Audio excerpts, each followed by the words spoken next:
Berbajin lawan dono dabda jing lai loi bangi la jan man wai ben retak madu trai ban lai na jing bisha lenti pro krim to ya kesan to ke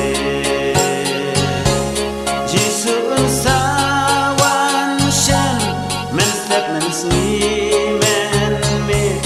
bon ken la cha ching ja tu rai kan reo ki ba ya kin mi pa rin ko ken her sha te ban lai lam ba do try sha te shabne jing e kanang ma kendo ya dulan siang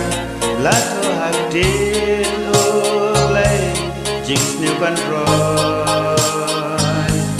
kine kita kin pau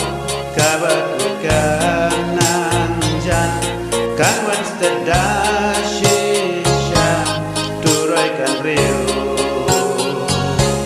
jisu sawan shan statements ngi men me bon ken la cha ching jot du lai kan reo ki ba ya kim mi pa ril ko ken her sha te ban le lam ba do try sha te shabneng jing jan jar kin sa